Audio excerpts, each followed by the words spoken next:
जब अपने ही लोग आपके विरोध में खड़े हो जाएं, तो उनका सामना करने के बजाय वो जगह ही छोड़ देना उचित होता है, क्योंकि अपनों के विरोध लड़ाई में कभी किसी का फायदा नहीं हुआ है। सूबे की सरकार अपना आधा कार्यकाल पूरा कर चुकी है, पर अभी तक सरकार की हालात आज भी वही है जो पहले दिन थी। अंदरूनी खींचतान खत्म होने के बजाय और बढ़ चुकी है, जिसका खामियाजा राजस्थान कांग्रेस आगे चलकर भुगत सकती है। सचिन पायलट और उनके समर्थक अब और ज्यादा इंतजार के मूड में बिल्कुल नहीं दिख रहे। सियासी नियुक्तियों को लेकर एक बार फिर से सूबे में सियासत तेज हो चुकी है। नमस्कार, मेरा नाम है चेतना और आप देखना शुरू कर चुके हैं राजस्थान संवाद। सचिन पायलट की घर वापसी के बाद उनके और उनके समर्थकों को सरकार वापस उनकी जगह और कुछ नए लोगों की सियासी नियुक्तियों की बात पर सहमति बनी, पर लगता है राजस्थान कांग्रेस के लिए सचिन पायलट और उनके समर्थकों से ज्यादा और भी जरूरी काम है, जिन पर सरकार ज्यादा ध्यान दे रही है। जिस तरह से अभी प्रदेश की सरकार में बगावत का धुआं उठने लगा है, उसे देखकर तो लगता है कि अब सचिन पायलट एक बार फिर से सरकार को झटका दे सकते हैं। तो इस पर सवाल ये उठता है कि अब अगर सचिन पायलट कांग्रेस से जाते हैं तो उनका अगला कदम क्या होगा।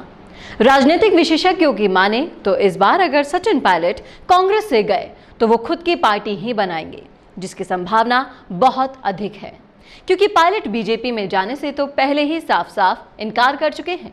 सचिन पायलट की खुद की पार्टी बनाने के पीछे भी एक मजबूत गणित है, जिसे आपको समझना भी जरूरी है। सचिन पायलट राजस्थान में सभी के लोकप्रिय होने के साथ साथ गुर्जर समुदाय से आते हैं, तो लिहाजा उनको गुर्जर समुदाय में अधिक प्यार और सत्कार भी मिलता है।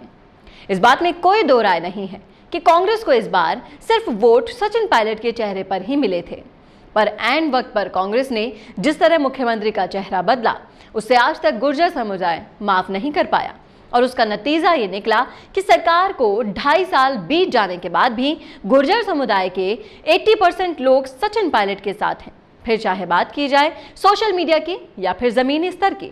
और इस बात को अशोक गहलोत और उनके कई मंत्री खुद आजमा चुके हैं और जान चुके हैं कि गुर्जर समुदाय में सचिन पायलट की जगह सिर्फ और सिर्फ सचिन पायलट ही ले सकते हैं।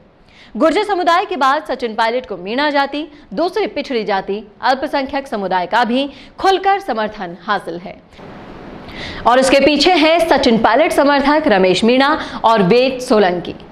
चूंकि रमेश मीणा गहलोत के धुर विरोधियों में से गिने जाते हैं, इसलिए उनके कार्यों में भी उनकी रफ्तार देखी जा सकती है, जिसके लिए वो कई बार विधानसभा में भी अपनी आवाज बुलंद कर चुके हैं।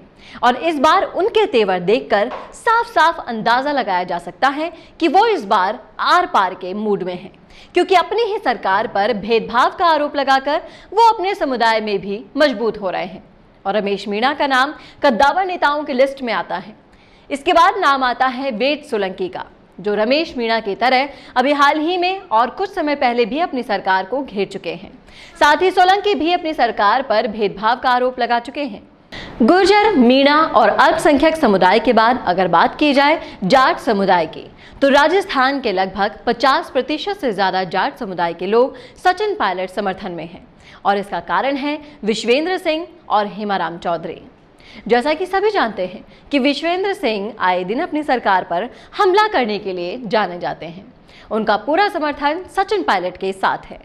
इस लिस्ट में आते हैं हेमाराम चौधरी और हनुमान बेनीवाल।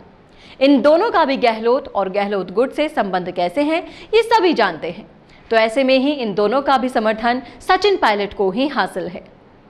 गुर्जर, मीणा, अल्पसंख्यक और जाट समुदाय के अलावा सचिन पायलट को राजस्थान के अधिकतर युवाओं का भी समर्थन हासिल है, क्योंकि राजस्थान का अधिकतर युवा सचिन पायलट की कार्यप्रणाली से बहुत ज्यादा खुश है।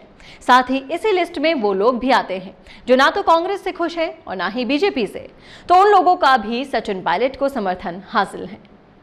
तो अब अगर इन सभी चीजों को तोड़ मोड़ कर देखा जाए तो सचिन पायलट के पास राजस्थान में हर उस तबके का समर्थन है जो सरकार बनाने में अहम भूमिका रखते हैं।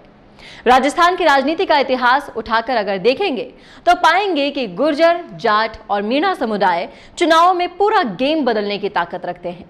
तो जब सचिन पायलट के पास इन सभी का समर्थन हासिल है, तो जाहिर सी बात है कि अगर पायलट कांग्रेस छोड़ देते हैं तो उनकी अलग पार्टी बनाने की संभावनाएं पूरी हैं, जिसकी गणित होगी ये। तो ये थी राजस्थान की राजनीति पर हमारे चैनल राजस्थान संवाद की खास रिपोर्ट। कैसी लगी आपको ये रिपोर्ट? आप हमें कमेंट करके बता सकते हैं कमेंट बॉक्स में। साथ ही ऐसे ही राजस्थान की राजनीति में अपडेट रहने के लिए आज ही सब्सक्राइब करें हमारे चैनल राजस्थान संवाद को। तुम्हें जानता कौन है? तुम हो कौन? ये सवाल अक्सर इसलिए नहीं होते कि आपने ऐसा कोई काम नहीं किया कि लोग आपको जाने। ये सवाल इसीलिए होते हैं कि अच्छा काम करने के बावजूद आपने दुनिया को उसे बताया ही नहीं।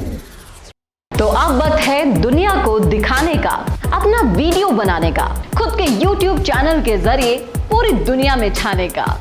इसके लिए मिशी मीडिया सॉल्यूशंस आपको देगा सारी सर्विसेज, वर्ल्ड क्लास स्टूडियो से लेकर big screen touch panels, anchor से लेकर एडिटर्स और राइटर्स तक सब कुछ एक ही जगह पर। तो अब देर मत कीजिए, क्योंकि अगर ये सच है कि हमारे जाने के बाद हमारा काम ही रहता है, तो अपने काम और अपने नाम को बढ़ाइए। वीडियो इंडस्ट्री के हर सेक्टर के प्रोफेशनल्स अब एक साथ आपके लिए मिशी मीडिया सॉल्यूशंस में। ज्यादा जानकारी के लिए संपर्क करें 9549700549 पर या आज ही लॉग इन करें www.mishimediasolutions.com पर।